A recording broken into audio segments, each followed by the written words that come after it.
জাতিসংঘের রিপোর্ট এবং বাংলাদেশে আল কায়দার আস্তানার এই রিপোর্টের কারণে কি ভারত বাংলাদেশে সার্জিক্যাল স্ট্রাইক বা বিমান হামলার বৈধতা পেয়ে গেল? সুপ্রিয় দর্শক, জাতিসংঘের নিরাপত্তা পরিষদের ৩৮তম মনিটরিং টিমের বিস্ফোরক প্রতিবেদন al Qaeda in the Indian subcontinent AQS এর বর্তমান বাংলাদেশের আস্তানা তৈরির প্রচেষ্টার তথ্য যেটা প্রকাশিত হয়েছে এবং ২০২৫ সালে দিল্লিতে লালকেল্লা হামলার নেপথ্যে একিউএস এর ভূমিকার স্বীকৃতি এবং ভূ রাজনৈতিকভাবে বাংলাদেশের সীমান্ত ও নিরাপত্তা ঝুঁকিতে বাংলাদেশ পড়েছে। ইউনূস পরবর্তী বিএনপি, জামাত এবং এনসিপি বলয়ের নিরাপত্তা ব্যর্থতা, জঙ্গি উত্থানে সহযোগিতা এবং ভারতের সম্ভাব্য এক সামরিক ও সার্জিক্যাল বা বিমান হামলার পদক্ষেপের আন্তর্জাতিক বৈধতা এখন কিন্তু আর কোনো রূপকথা নয়, এটা হচ্ছে বাস্তবতা। তার মানে ভারত বাংলাদেশে এই আস্তানাগুলোতে সার্জিক্যাল স্ট্রাইক করার বৈধতা পেয়ে গেছে as per UN rule article 51 এর মাধ্যমে। দর্শক, আজ দক্ষিণ এশিয়ার ভূ রাজনীতি এবং বাংলাদেশের জাতীয় নিরাপত্তা ইতিহাসের সবচেয়ে ভয়ঙ্কর এবং উদ্বেগজনক এক অবস্থায় এসে পৌঁছেছে। জাতিসংঘের নিরাপত্তা পরিষদের analytical support and sanction monitoring team তাদের ৩৮তম প্রতিবেদনে আনুষ্ঠানিকভাবে প্রকাশ করেছে, বিশ্বজুড়ে যেখানে সন্ত্রাসবাদের বৈশ্বিক মাত্রা অপরিবর্তিত রয়েছে বলে বলা হচ্ছে, ঠিক সেখানেই দক্ষিণ এশিয়া এবং সাহেল অঞ্চলে আন্তর্জাতিক জঙ্গিবাদের বিস্তার এক ভয়ঙ্কর রূপ ধারণ করেছে।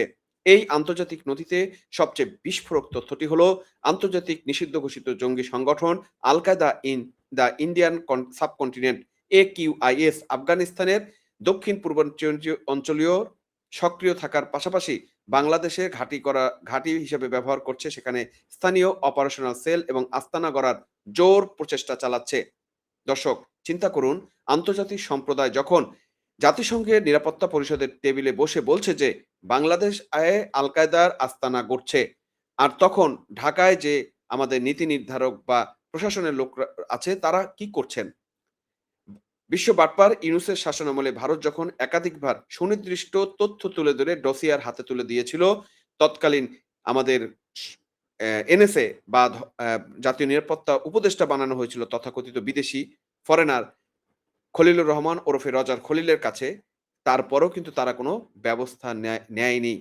এবং তার পরিবর্তিতেই আজকে কি দেখতেছি আমরা, যে বর্তমান তারেক রহমানের সরকার বা তারেক রহমানের নেতৃত্বাধীন যে প্রশাসন, তারাও কিন্তু চোখ বন্ধ করে বসে আছে। জাতিসংঘের এই রিপোর্ট কিভাবে ভারতের জন্য বাংলাদেশে অবস্থিত জঙ্গি আস্তানাগুলোতে সার্জিক্যাল স্ট্রাইক বা বিমান হামলা চালিয়ে তা ধ্বংস করার আন্তর্জাতিক ও সামরিক বৈধতা এনে দিচ্ছে, তা বিস্তারিত আমরা এই ভিডিওতে আলোচনা করব। ভিডিওটি শেষ পর্যন্ত দেখুন। দর্শক, জাতিসংঘের এই প্রতিবেদনে কি বলা হয়েছে সেগুলো যদি আমরা আপনাদের কাছে একটু ভেঙে তুলে ধরি তাহলে বুঝতে সুবিধা হবে। এই প্রতিবেদনটি তৈরি করেছে নিরাপত্তা পরিষদের বিশেষায়িত ১০ জনের একটি বিশেষজ্ঞ টিম, যারা প্রতি ৬ মাস পরপর আইএসআইএল এবং আল কায়দা এবং তাদের সহযোগীদের গতিবিধি পর্যবেক্ষণ করে।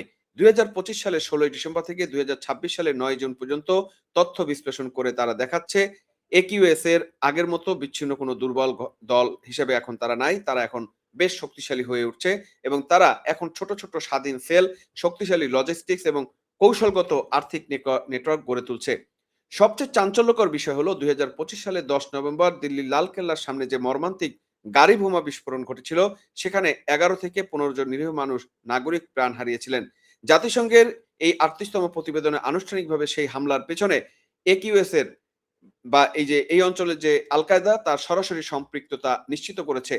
ভারতের এনআইএ ফরিদাবাদের আল ফালা বিশ্ববিদ্যালয়ের সাবেক শিক্ষক ওমর উন নবী সহ যাদের বিরুদ্ধে চার্জশিট দিয়েছিল, জাতিসংঘের এই আন্তর্জাতিক তথ্যকে জাতিসংঘ সেই আন্তর্জাতিক তথ্যকে আজকে কিন্তু স্বীকৃতি দিয়ে দিল। এ থেকে কি স্পষ্ট হয়, একিউএস এর ভারতের প্রাণকেন্দ্রে বড় ধরনের হামলা চালিয়ে এখন বাংলাদেশকে তাদের নিরাপদ আশ্রয়স্থল বা সেফ হ্যাভেন বা সেফ হোম হিসেবে ব্যবহার করার নকশা করছে। তারা বাংলাদেশের আভ্যন্তরীণ রাজনৈতিক অস্থিরতা এবং প্রশাসনিক দুর্বলতা কাজে লাগিয়ে এখান থেকে সমগ্র দক্ষিণ এশিয়া নিজেদের নেটওয়ার্ক পরিচালনা করতে চায় এবং করার একটি প্ল্যান নিয়ে তারা আগাচ্ছে। দর্শক, এই যখন অবস্থা এবং সারা বিশ্বব্যাপী এই ঘটনাটা আসলে এখন কিন্তু আলোড়ন সৃষ্টি করেছে। এটা আমাদের জন্য খুবই ভয়ংকর একটা বিষয়। ভারত একের পর এক বার্তা কিন্তু আমাদেরকে দিয়ে আসছিল। বিশ্ববাটপার ইউনূসের অন্তর্বর্তী সরকারের আমল থেকে নয়াদিল্লি বারবার সতর্ক করেছে যে বাংলাদেশে উগ্রপন্থী ও জঙ্গি গোষ্ঠীগুলো মাথাচাড়া দিয়ে উঠেছে। ভারতের পক্ষ থেকে নির্দিষ্ট স্থান, নাম এবং তথ্যের বিশদ ডসিয়ে তুলে দেওয়া হয়েছিল তৎকালীন নীতি নির্ধারক খলিলের হাতে, রজার খলিলের হাতে। কিন্তু বাটপার ইউনূস সরকার কি করেছিল? তারা সেসব সতর্কবার্তাকে পাত্তাই দেয়নি। রাজ এবং তারা বলতেছিল যে এগুলো হচ্ছে রাজনৈতিক উদ্দেশ্য প্রণোদিত। এবং এই উদ্দেশ্য প্রণোদিত বলে তারা কিন্তু সেটাকে ফেলে দিছে বা এড়িয়ে গেছে। এবং তারা আরো কাজ করছে কি, জঙ্গিবাদের বীজকে তারা বড় হতে বা ডালপালা মেলতে সময় দিয়েছে। আর বর্তমান তারেক রহমান সরকার বা তারেক রহমানের বিএনপি সরকার কি করছে? ইউনূস সরকারের, বিশ্ব বাটপার ইউনূস সরকারের সেই একই পথ তারা একই রকম অবলম্বন করছে এবং আজ তারা আত্মতুষ্টিতে ভুগছে। বিএনপি, জামাত, তথাকথিত এই যে জঙ্গি এনসিপি যে রাজনৈতিক মেরুকরণ তৈরি করেছে, তাতে উগ্রপন্থী গোষ্ঠীগুলো আইনের তোয়াক্কা না করে সুসংগঠিত হওয়ার সুবর্ণ সুযোগ পাচ্ছে। একটি দেশ যখন জাতিসংঘের নিরাপত্তা পরিষদের তালিকায় আল কায়দার ঘাঁটি গড়ার সম্ভাব্য স্থান হিসেবে চিহ্নিত হয়, তখন বুঝতে হবে রাষ্ট্রের নিরাপত্তা ও গোয়েন্দা ব্যবস্থা কতটা চরমভাবে ব্যর্থ হয়েছে। জামাত ও এনসিপি উগ্র ভাবদাসিক তোষণনীতি বাংলাদেশকে আন্তর্জাতিক জঙ্গিবাদের নতুন কেন্দ্রবিন্দুতে পরিণত করার ঝুঁকি তৈরি করেছে। দর্শক, জাতিসংঘের এই রিপোর্টের সবচেয়ে বড় ভূরাজনৈতিক ও সামরিক অর্থ কি? সহজ কথায় বললে, জাতিসংঘের মতো নিরপেক্ষ বৈশ্বিক সংস্থা যখন দাপ্তরিক স্বীকার করে নেয় যে বাংলাদেশে একিউএস এর কার্যক্রম বাড়ছে এবং এরা ভারতের সীমানার ভেতরে, যেমন লালকেল্লা বা অন্যান্য অঞ্চলে হামলা চালিয়ে বাংলাদেশে আস্তানা তৈরি করছে, তখন তা আন্তর্জাতিক আইনে ভারতের জন্য এক মহা সুযোগ এনে দিয়েছে। সেটা কি বা অবস্থান এনে দিয়েছে? সেটা হচ্ছে তাদেরকে সেলফ ডিফেন্স বা আত্মরক্ষার অধিকার এই জাতিসংঘের আর্টিকেল 51 দিয়েছে।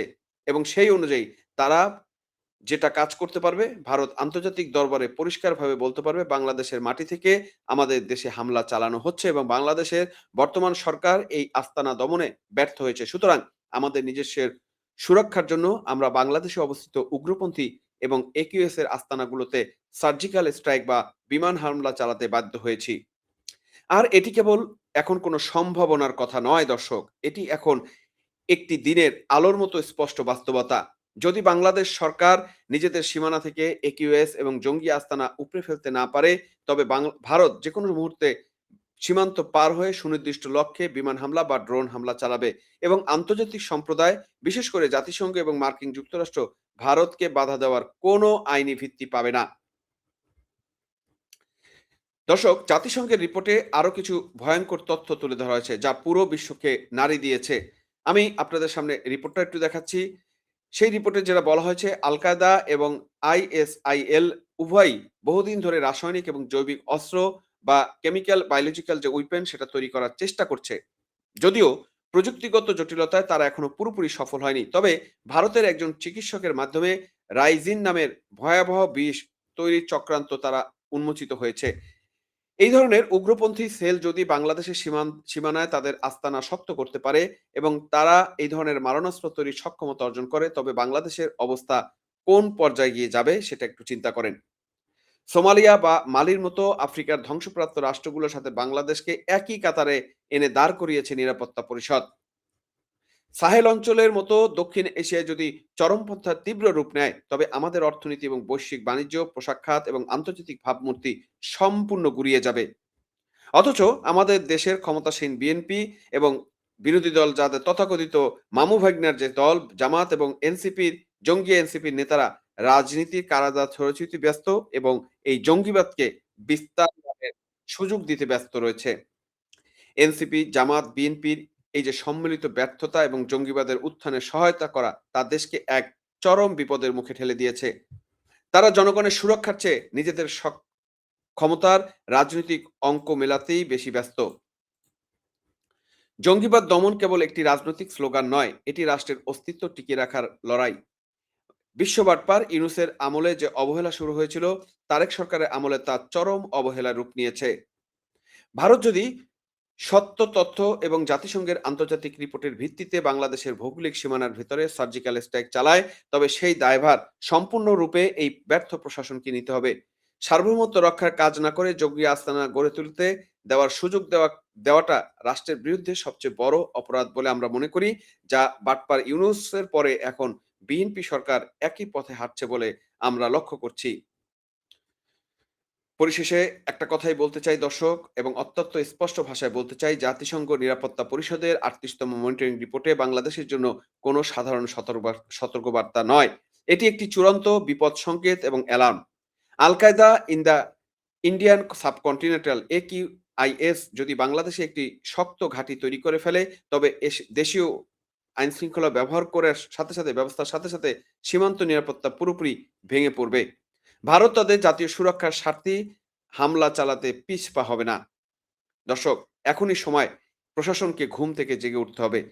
জঙ্গিবাদের বিরুদ্ধে শূন্য সহনশীলতা এবং জিরো টলারেন্স নীতি বজায় রেখে সুনির্দিষ্ট অভিযান চালাতে হবে। তা না হলে ইতিহাসের দায়ভার এবং ভূ-রাজনৈতিক পরিণতি অত্যন্ত ভয়ংকর হতে বাধ্য। জাতিসংঘের এই রিপোর্ট এবং ভারতের সম্ভাব্য পদক্ষেপকে আপনি কি মনে করেন? বাংলাদেশ সরকারের কি উচিত অবিলম্বে ভারতের দেওয়া ডসিয়ার অনুযায়ী কড়া অভিযান চালানো? আপনার মতামতগুলো অবশ্যই আমাদেরকে জানাবেন। ভিডিওটি শেয়ার করে লাইক দিবেন এবং শেয়ার করবেন এবং চ্যানেলটি সাবস্ক্রাইব করে আমাদের সাথে থাকবেন। দর্শক, বিদায় নিচ্ছি। বিদায়ের আগেই সেই বার্তা আমি আপনাদেরকে দিতে চাচ্ছি। আপনার ঘরে যদি শিশু সন্তান থাকে, বিশেষ করে মেয়ে শিশু সন্তান, আপনার ঘরে যদি টিনেজার ছেলে-মেয়ে থাকে, তাদেরকে বিএনপি, জামাত, এনসিপি এই জঙ্গিদের হাত থেকে নিরাপদ রাখুন এবং সাবধানে রাখুন। কারণ একবার যদি তাদের সাথে কোনো জঙ্গিবাদে আটকে যায়, তাহলে তার জীবনটাই শেষ হয়ে যাবে। ধন্যবাদ সবাইকে সাথে থাকার জন্য।